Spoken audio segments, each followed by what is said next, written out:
జిల్లా ఆదోని మండలం ఆదోని జిల్లా సాధనకై జేఏసీ ఆధ్వర్యంలో చేపట్టిన నిరాహార దీక్ష ఆర్ట్స్ అండ్ సైన్స్ కళాశాల ఎన్ఎస్ఎస్ విద్యార్థులు దీక్షలో కూర్చొని సంఘీభావం తెలిపారు. మీడియా సమావేశంలో వికలాంగుల సంఘం రాష్ట్ర ఉపాధ్యక్షుడు కమతం వెంకటేష్ మాట్లాడుతూ చంద్రబాబు విజన్ ఉన్న నాయకుడని అంటున్నారు. మరి ఆదోని జిల్లా చేయకపోవడంలో చిత్తశుద్ధి ఏమిటని ప్రశ్నించారు. ఆదోనిని జిల్లాగా ప్రకటించాలని దాదాపుగా 60 రోజులుగా ఉద్యమాలు చేస్తుంటే అయ్యా జిల్లా ఇవ్వాలంటే మేము పార్టీ పరంగా మేము మేనిఫెస్టో ఉన్నటువంటి ఏదో హామీ ఇస్తాము అంటున్నారు. అయ్యా మీకు హామీ ముఖ్యం కాదు, ప్రజల ఆకాంక్ష ముఖ్యం. ప్రజలకు ఏం కావాలో ఏమి ఇవ్వాలో ఎప్పుడు ఇవ్వాలో తెలుసుకున్నటువంటి విజన్ ఉన్నటువంటి నాయకుడు నువ్వు మరి ఎందుకు జిల్లా ఇవ్వట్లేదు అని కూడా ఇవాళ సూటిగా ప్రశ్నిస్తున్నామని మేము. అదే మాదిరిగా మీరు ఇదే నిర్లక్ష్యం కొనసాగితే రానున్న రోజుల్లో మీకు రాజకీయంగా మీకు తగిన గుణపడం చెప్తామని కూడా తెలియజేస్తూ ఉన్నాం.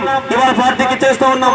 ఒకటే మా హెచ్చరిక, ఖచ్చితంగా మా ప్రాణాలు పడవ పెట్టినా సరే ఆదోని జిల్లాగా సాధించేంత వరకు ఈ ఉద్యమాలు ఆపేదే లేదు అని కూడా తెలియజేస్తూ ఉన్నాం. విద్యార్థుల కోసం, విద్యా భవిష్యత్తు కోసం, అలాగే రైతాంగం కోసం, కర్షకుల కోసం, కార్మికుల కోసం మేము ఏ నిర్ణయం తీసుకున్నా, ఏ ఉద్యమం తీసుకున్నా ప్రజాపక్షం నిలబడతామని కూడా ప్రజల కోసం మేము ఎంతటి ఉద్యమాలు చేసినా సరే మేము కేసులకు భయపడం, స్టేషన్లకు భయపడం, జైలుకు భయపడే ప్రసక్తి లేదు. వీలైతే అసెంబ్లీకి బద్ద కొట్టినా సరే మన జిల్లా సాధించేంత వరకు ఈ ఉద్యమం ఆపేది లేదు అని తెలియజేస్తా ఉన్నాం. ఏదేమైనా ఇవాళ చదువుకున్న విద్యార్థులు ఉన్నారు, విద్యార్థులకు ఉద్యోగాలు లేవు. ఉద్యోగాలు లేక వేరే రాష్ట్రాలకి బాంబే, మరి బెంగళూరు, గుంటూరు, విజయవాడకి వెళ్ళి వాళ్ళు నానా అవస్థ పడతా ఉన్నారు. మరి ఎన్నని దుస్థితి, ఇంకెన్నని ఈ పరిస్థితి అని చెప్పేసి కూడా సూర్య ప్రభుత్వం ప్రశ్నిస్తూ ఉన్నాం.